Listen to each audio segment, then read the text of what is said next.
الله من الشيطان الرجيم. بسم الله الرحمن الرحيم.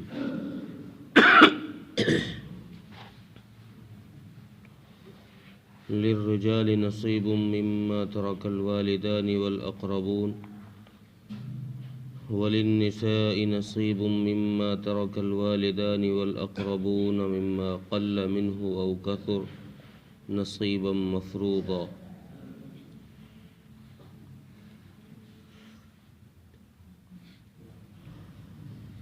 اس صورت کے اندر انسانوں کے حقوق کا اللہ تبارک و تعالی نے ذکر کیا ہے. اس سے پہلی آیتوں میں بھی یتیموں کے حقوق کا تذکرہ کیا تھا.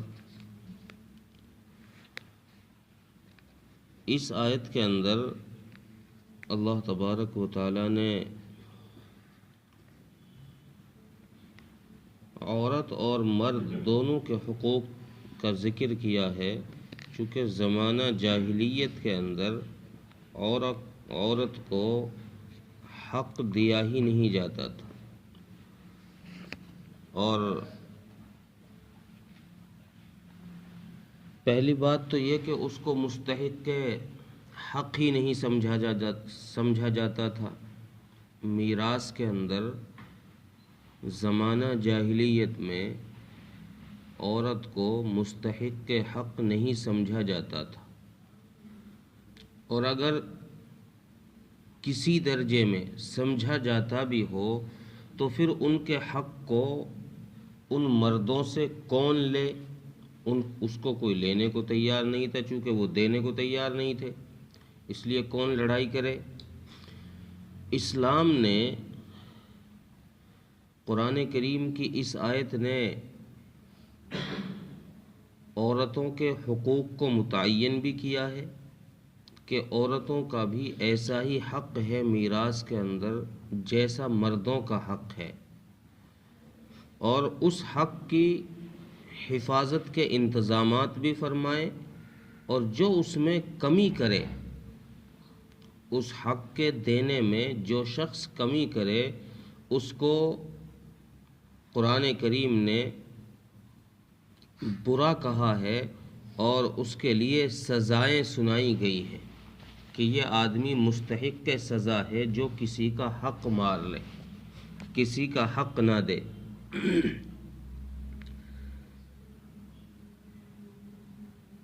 رسول اکرم صلی اللہ علیہ وسلم کے زمانے میں ایک واقعہ پیش آیا.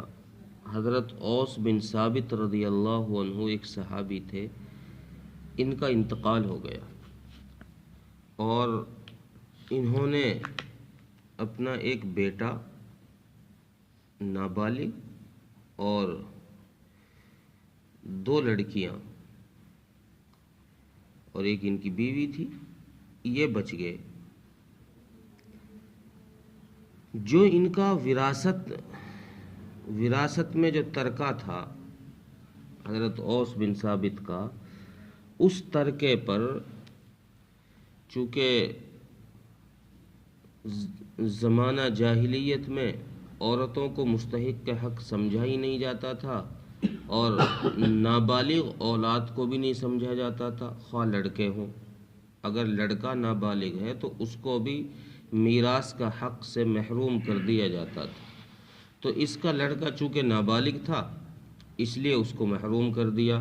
اور 2 چچا زاد بھائیوں نے آ کر اس کی وراثت پر قبضہ کر لیا. جو ان کا مال بچا تھا میراث کا، اس پہ آ کے قبضہ کر لیا 2 چچا زاد بھائیوں نے آ کے. اب نہ ان کے اس بیٹے کو جو نابالغ تھا اس کو نابالغ ہونے کی وجہ سے نہیں دیا، چونکہ ان کے یہاں عرب میں یہی دستور چلا رہا تھا قدیم زمانے سے، اور عورتوں کو مستحق کے حق سمجھا ہی نہیں جاتا تھا، اس لیے ان لڑکیوں کو بھی نہیں دیا، اور ماں چونکہ وہ عورت تھی اس کو بھی نہیں دیا. تو حضرت اوس بن ثابت رضی اللہ عنہ کی اہلیہ پریشان ہوئی انہوں نے ان چچا زاد بھائیوں سے کہا کہ اچھا تم ایسا کرو، میری ان دونوں بیٹیوں سے تم شادی کر لو، کم سے کم میں تو ٹینشن سے فری ہو جاؤں گی، مجھے تو ان کی پرورش کار ان کی شادی کا یہ ٹینشن نہیں رہے گی، چونکہ مال پر تمہارا قبضہ ہے تو ان سے شادی بھی تم کر لو تاکہ میں فری ہو جاؤں، مجھے آگے کا کوئی فکر نہ رہے۔ ان لوگوں نے شادی کرنے سے انکار کر دیا کہ ہم شادی نہیں کرتے ان سے۔ انہوں نے یہ شکایت رسول اکرم صلی اللہ علیہ وسلم سے جا کے کر دی کہ اللہ کے نبی اس طرح کا معاملہ ہے، میں تو خالی ہاتھ رہ گا، میں ان بچوں کی پرورش کہاں سے کروں؟ جو ترکہ چھوڑا تھا اس کو یہ چچا زاد بھائی لے گئے، اب ان بچیوں کا اور اس بچے کا ان کے خرچے کا انتظام تو بڑی مشکل چیز ہے۔ اللہ کے نبی صلی اللہ علیہ وسلم پر اس وقت تک کوئی میراث کے متعلق حکم نازل نہیں ہوا تھا۔ آپ نے جب اس عورت کی زبانی یہ معاملہ سنا تو آپ صلی اللہ علیہ وسلم خاموش ہو گئے کہ اللہ تبارک و تعالی ضرور اس ظلم کے ختم کرنے کی وجہ سے، اس ظلم کو ختم کرنے کے لیے اللہ کوئی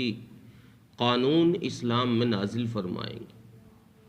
چونکہ یہ تو سراسر ظلم ہے، بچوں کو اور بچیوں کو جو نابالغ ہوں ان کو چھوڑ دیا جائے۔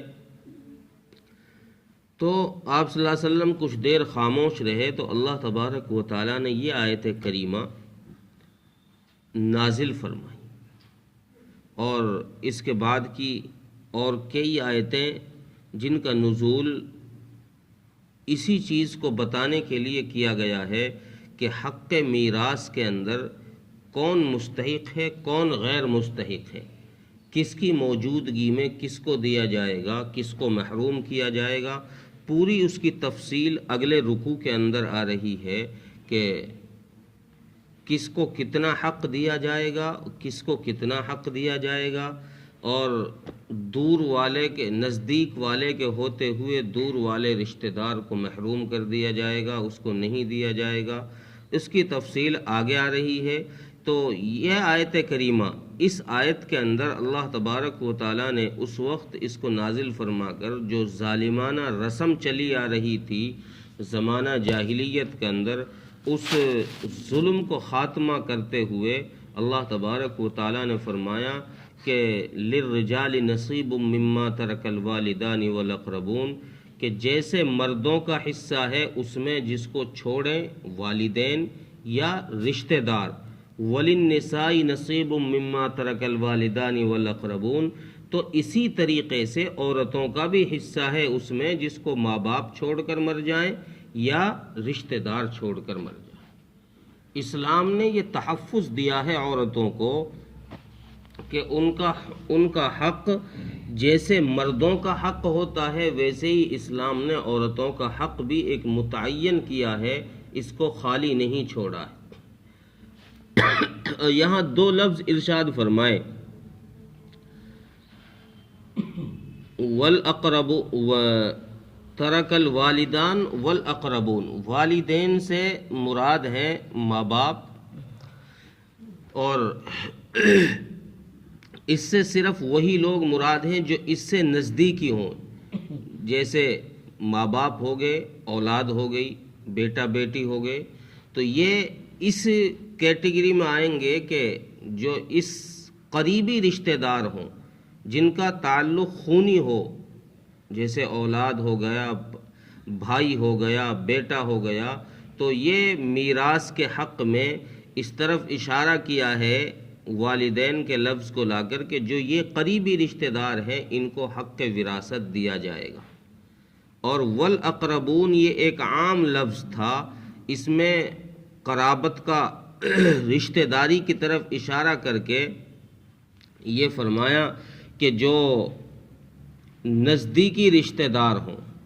یہ نہیں کہ دور کے۔ اقربون میں ایک ہوتا ہے رشتہ، اب یہ رشتہ اگر دیکھا جائے تو یہ ایک عام لفظ ہے جو پوری دنیا کے انسانوں کو شامل ہو جائے گا، چونکہ ساری دنیا کے انسانوں کی جڑ جو ہے وہ ایک ہی جگہ مل رہی ہے، تو کہیں نہ کہیں چل کر سب کے رشتے جڑتے چلے جائیں گے۔ اس لیے اللہ تبارک و تعالیٰ نے والاقربون کہا ہے کہ رشتے میں جو قریبی ہوں، رشتے میں جو قریبی ہوں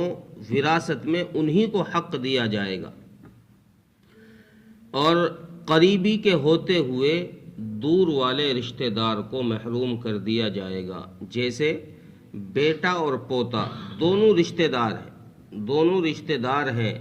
اب بیٹے کے ہوتے ہوئے پوتے کو محروم کر دیا جائے گا، چونکہ بیٹا قریبی رشتہ دار ہے، پوتا دور کے رشتہ دار۔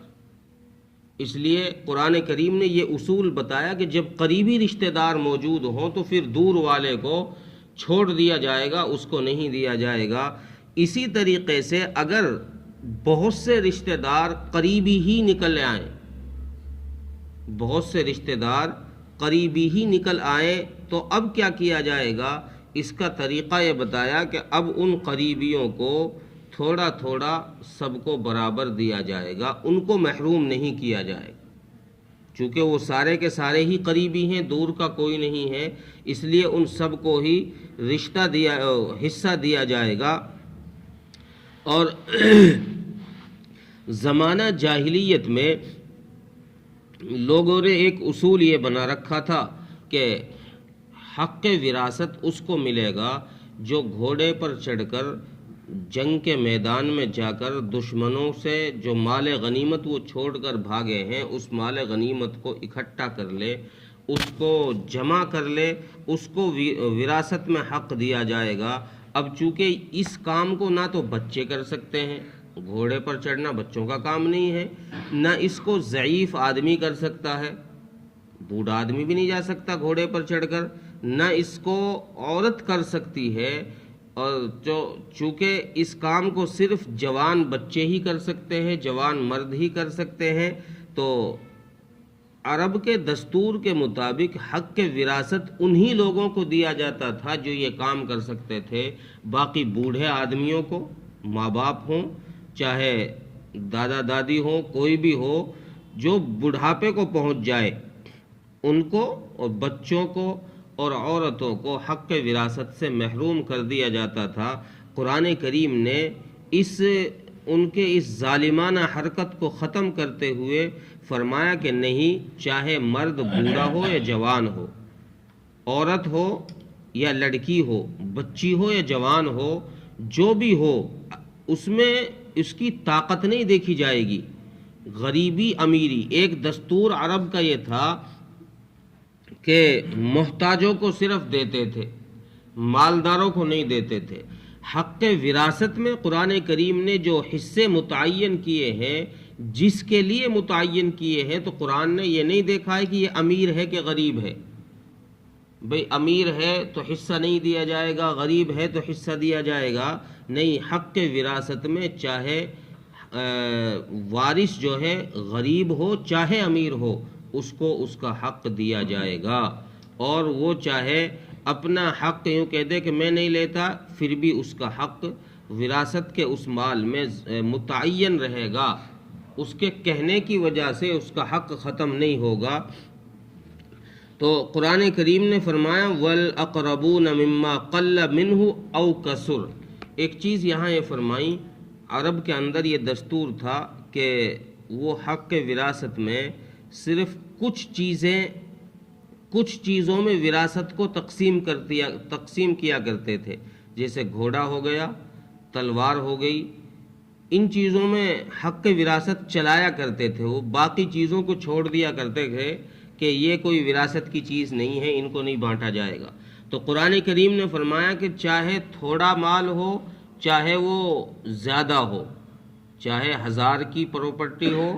یا کروڑوں کی پراپرٹی ہو، جتنا وراثت میں مال چھوڑا گیا ہے، ترکہ چھوڑا گیا ہے، اس سب میں تقسیم کیا جائے گا۔ یہ نہیں کہ بھئی تھوڑا ہے تو چلو چھوڑو، ایک کو دے دو، اس میں حصے ہی مت کرو، زیادہ ہے تو کر لو حصے، نہیں، چاہے تھوڑا ہو چاہے زیادہ ہو، نصیبا مفروضا، اللہ نے جو اس میں حصے متعین کر دیے ہیں جس کے، وہ حصے ان کو دیے جائیں گے، کسی کو محروم نہیں کیا جائے گا۔ تو اس آیت کے اندر اللہ تبارک و تعالیٰ نے حق وراثت میراث کا ایک مسئلہ بیان کیا ہے کہ جیسا مردوں کا حق ہے ویسا ہی عورتوں کا حق ہے۔ جب یہ آیت نازل ہوئی تو جس واقعے کے متعلق یہ آیت نازل ہوئی تھی حضرت اوس بن ثابت رضی اللہ عنہ کے واقعے پر، تو رسول اکرم صلی اللہ علیہ وسلم نے اس آیت کے نزول کے بعد اس ظالمانہ رسم کو، جو جاہلیت کی، جو زمانہ جاہلیت کی رسم تھی، اس کو ختم کیا، اور جو ان کے ترکے کا مال تھا، حضرت اوس بن ثابت رضی اللہ عنہ کے جو ترکہ تھا، انہوں نے جو مال چھوڑا تھا، اس مال کا 8واں حصہ تو ان کی بیوی کو دے دیا، اور باقی بچے مال میں سے آدھا مال اس لڑکے کو دے دیا جو ایک لڑکا اس کا تھا، اور آدھے مال میں دونوں بچیوں کو شریک کر دیا۔ چونکہ شریعت نے ایک لڑکے کے مقابلے میں 2 لڑکیاں رکھی ہیں، میراث کے حصے میں ایک لڑکے کے مقابلے میں 2 لڑکیاں ہیں، یعنی جتنا مال ایک لڑکے کو دیا جائے گا اتنا ہی مال 2 لڑکیوں کو دیا جائے۔ تو اللہ کے نبی صلی اللہ علیہ وسلم نے پھر ان کی میراث کے مال کو اس طریقے سے تقسیم فرمایا، اور پرانے زمانے کی جو رسم چلی آ رہی تھی اس کا خاتمہ کر دیا۔ ترجمہ دیکھیں، للرجال میراث ہے جی حق وراثت ہی میراث جی للرجال نصیب مما ترک الوالدان والاقربون، اور مردوں کے لیے حصہ ہے اس میں سے جس کو چھوڑ کر مرے والدین یا رشتہ دار،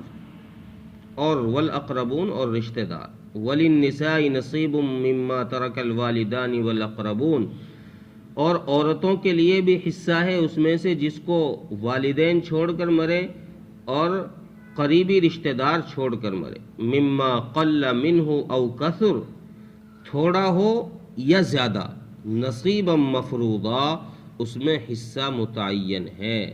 اللہ نے حصہ اس میں فرض کیا ہوا ہے کہ بیٹے کو اتنا ملے گا، بیٹی کو اتنا، یہ حصے اللہ کی طرف سے متعین ہے۔ اللہ عمل کی توفیق عطا فرمائے۔